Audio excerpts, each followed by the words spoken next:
Organizations and individuals should develop and progress simultaneously for their survival and attainment of mutual goals.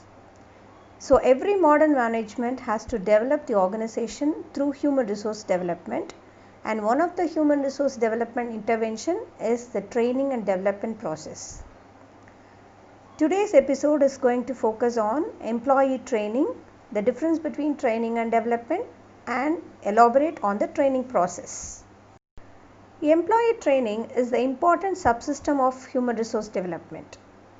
It is a specialized function and is one of the fundamental operative functions for human resource management. In the present competitive environment, it has become essential for organizations to build and sustain competencies that would provide them a sustainable competitive advantage. In this knowledge era, human assets are valued more highly than physical assets. In this context, training has assumed more importance than ever before. Dynamic and growth-oriented organizations recognize training as an important aspect of managerial function in this rapidly changing economic and social environment. Training is a continuous and incessant learning process in human resource development, which helps to develop one's personality, sharpen the managerial and interpersonal skills, increase motivation, and improve the effectiveness of people employed in an organization. It also helps in achieving congruence between corporate and personal goals. As the strength of an organization lies in the strength of its people, training is the most important part of organizational renewal as an ongoing process. After an employee is selected, placed, and introduced, he or she must be provided with the training facilities. Training is the act of increasing the knowledge and skill of an employee in doing a particular job. It can be termed as a short-term educational process utilizing a systematic and organized procedure by which employees learn technical knowledge and skills for a definite purpose. Training improves, changes, molds the employee's knowledge, skill, behavior, aptitude, and attitude towards the requirements of job and organization. Training bridges the differences between job requirements and employees' present specifications.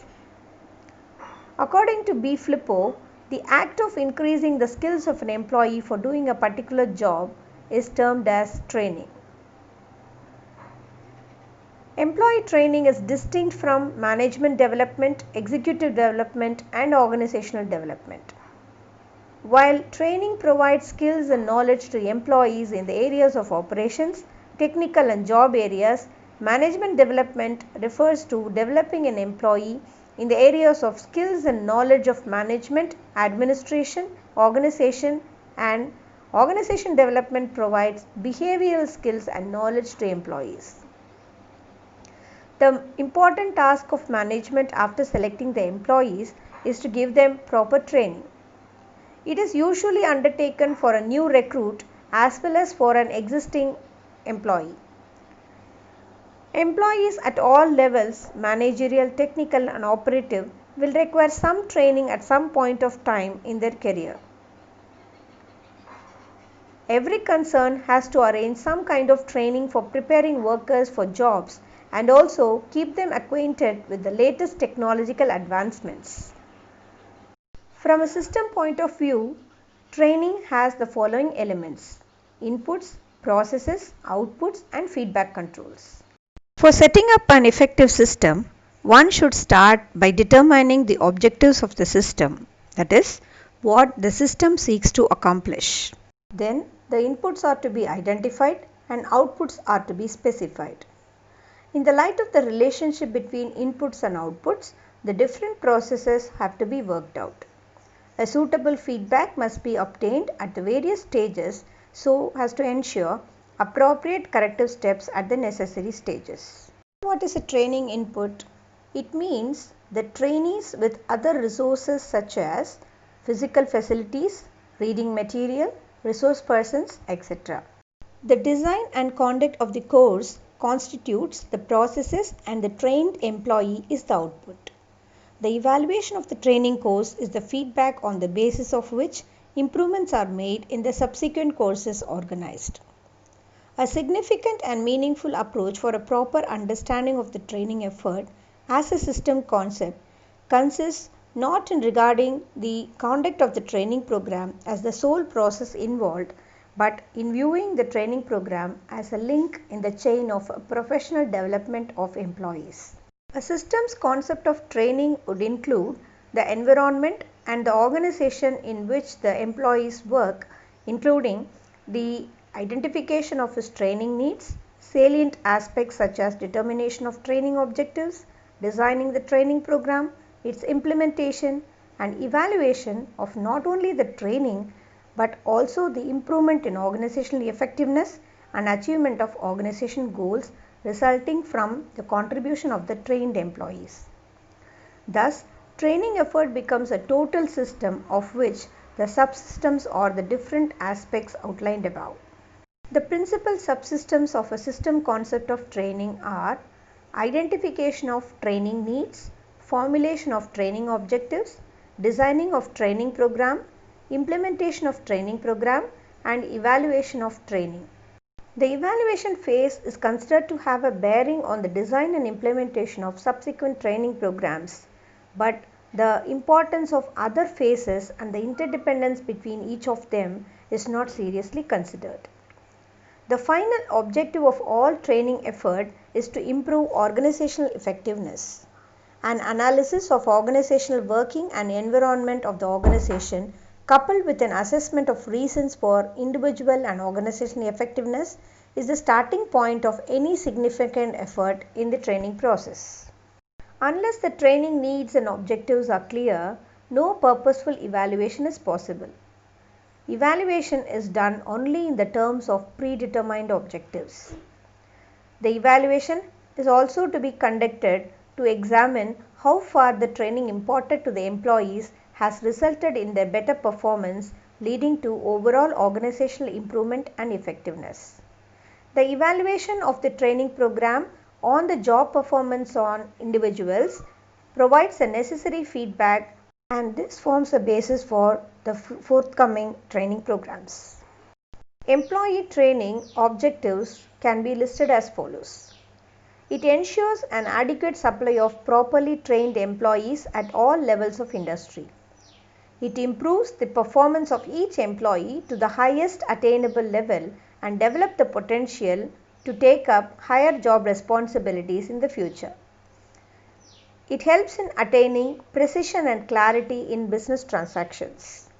It increases the productivity. It reduces the scrap rate. It reduces the accident rate. It minimizes absence. It reduces labor turnover and fatigue. It minimizes overtime and boosts the employee morale. It promotes cooperation and good relations between workers and management.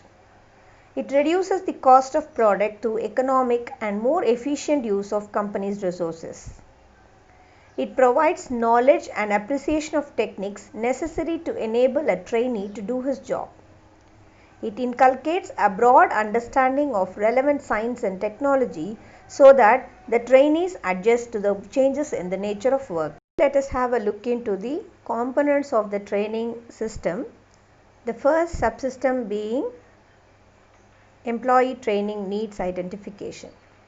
The essential preliminary step to be gone through prior to planning and designing a training program is to determine the objectives of the program. The objectives of the program is framed or determined in the light of training requirements of personnel in an organization. So, assessment of training need is a necessary exercise before designing a program. The gap between the knowledge, skills and attitude that the job demands and the knowledge, skills and attitude already possessed by a trainee determines the training need. Training needs occur in three major areas: when performance of employees in their present position does not match with the required standards, when the requirements of the job change due to changing circumstances necessitates training, when the present job ceases to exist or the job holder changes job therefore creating new gaps in a new job. There are different kinds of training needs which may be classified as follows: individual versus group needs, short-term versus long-term needs, institutional or formal versus informal needs, needs which can be met by internal resources or external resources, needs which can be met by an individual himself or which can be met only in the company of others. In this process, we have to determine the training needs and priorities, answering the four basic questions: what are the organization's goals? What tasks must be completed to achieve these goals? What behavior is necessary for each job incumbent to complete his assigned tasks? What deficiencies, if any, do incumbents have in the skills, knowledge, and attitudes? These questions demonstrate a close link between human resource planning and determination of training needs. Based on our determination of organization's needs, the type of work to be done, and the type of skills necessary to complete the work, our training program should follow a sequence. Once we answer question number 4 regarding the deficiencies, we have a grasp of the extent and nature of our training needs. There are certain signals that warn a manager that employee training is necessary. It may relate directly to productivity, inadequate job performance, or a drop in productivity, etc. A high rejection rate or larger than usual scrap may indicate the need for employee training. A rise in number of accidents reported also suggests some type of retraining is necessary. Now let us have a look into the methods of determining the training needs. Observation and analysis of job performance, management and staff conferences and recommendations, analysis of job requirements, consideration of current and projected changes, surveys, reports and inventories, interviews. Once it is determined that training becomes necessary, training goals are established. Management needs to state explicitly the changes or results expected from each employee. It is not merely adequate to say that changes in employee knowledge, skills, attitudes, or social behavior is desirable. A clarity about what is to be changed and by how much is to be clearly specified. Training is an important HRD activity which reinforces human resource development in an organization. Apart from the need for internal staffing, training enhances job-related skills and also facilitates acquiring of new skills required, preventing skill obsolescence in an organization. Once the training needs are identified, the second step is designing the training program. A training program requires a lot of groundwork, time and money. It is not as easy as collecting learning material and delivering the same. Once it is decided to run a training program, the course objectives will have to be decided upon, and thereafter efforts must be made to design a suitable program in the light of these objectives. The design of a training program is a separate exercise in itself. Things to be remembered while designing a training program. The content should be of a moderate level. We have to concentrate on the need to know before we include nice to know in the training program. When the content level is kept moderate, the trainer has time to design activities that introduce, present, apply and reflect upon what is being learnt. Variety of learning approaches must be involved so that the downtimes are minimized when energy levels of the trainees are low. More opportunities for group participation must be given. Participants' expertise must be utilized to the maximum extent. Earlier learned concepts and skills must be recycled. There must be a real-life problem-solving activities involved. It should allow for re-entry planning, that is, transferring the learning in the course to the job. So, in the designing stage of a training program, the participants must be assessed, the general learning goals are set, the objectives are specified, the training activities are designed, the sequence of training activities are finalized, a detailed planning is started, and design details are revised now and then considering the trainee's interest, and the total result has to be evaluated. There are three major ingredients in any design: purpose, method, and format. How the purpose, method, and format are combined together is the basic recipe for the design of any program. When shaping a design of training program, the following questions need to be answered. Does the design achieve the activity's purpose? It's a most important consideration. To take an obvious example, a demonstration may show the participants a skill or procedure in action without giving them actual practice. Even when the choice of method is appropriate, a particular design may not achieve its purpose. For example, a role play, if poorly designed, may provide little skill practice for the participants.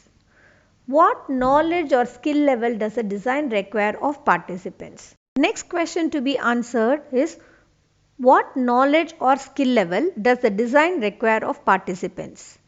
The participants must be clearly assessed critically before creating a specific design. How much time will it take? At any particular point of the program, we may feel that the time is limited or a longer design would have been perfect for the situation. In general, it's a good rule to keep afternoon activities shorter than morning ones. Further, it rarely pays to skip on time when we seek to accomplish an especially important objective. The next question to be answered is the design slow or fast paced? Regardless of the overtime needed for a design, some activities are slow moving and others have a quicker pace. Fast paced activities work best to get the total group involved. Leisurely paced activities are more appropriate in small group format. Is it suited to the size of the group? Some designs simply do not work well with large groups. What skills are required to conduct the design?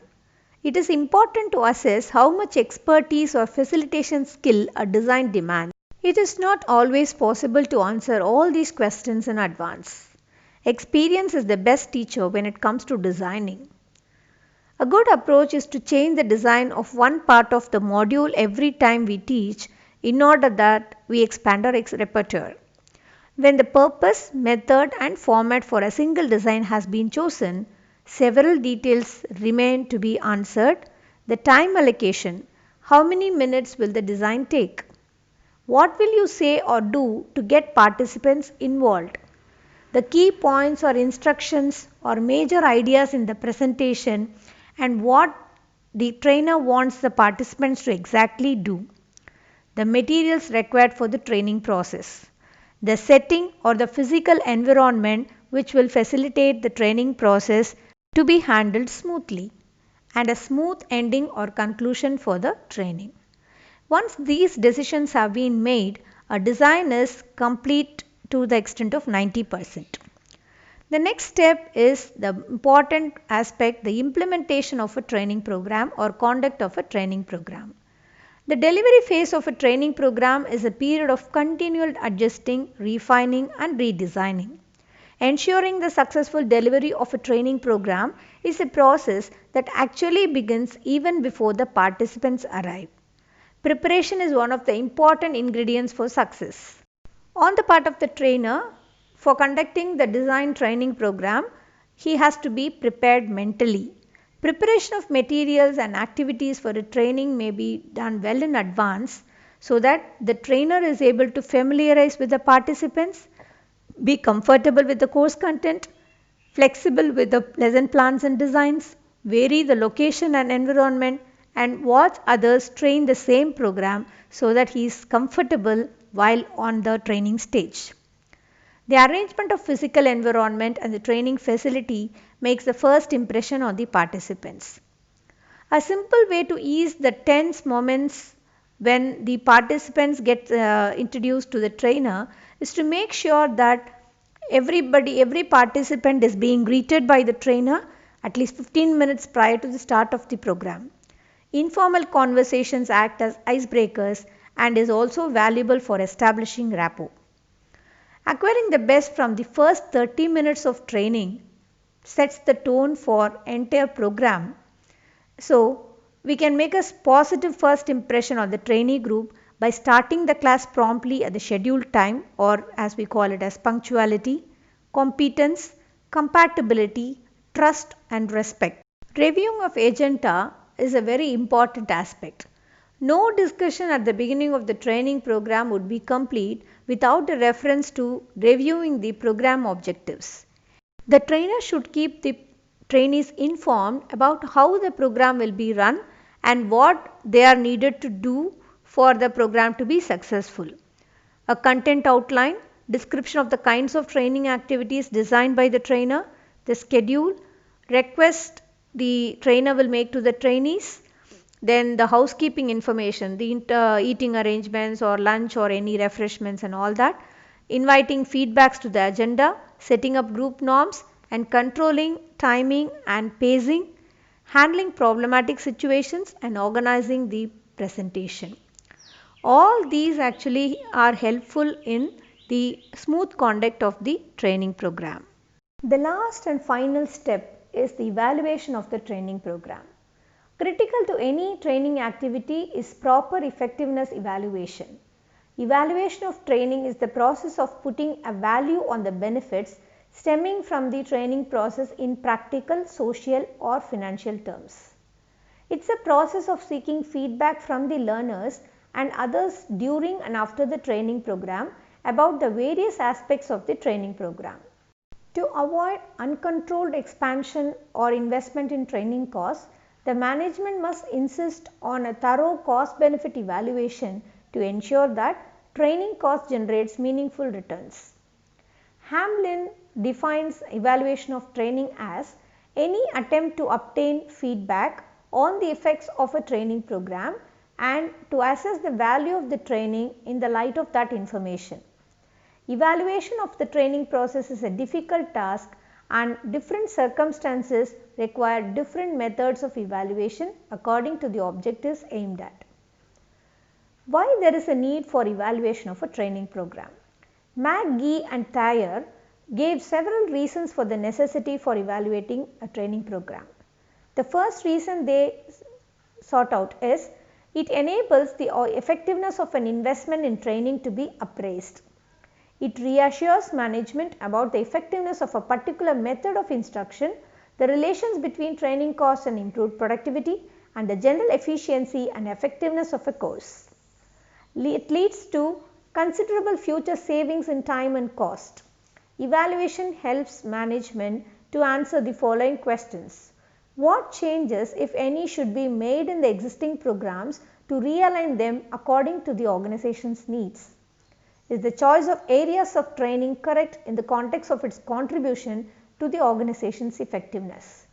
Should the money continue to be spent on such training programs?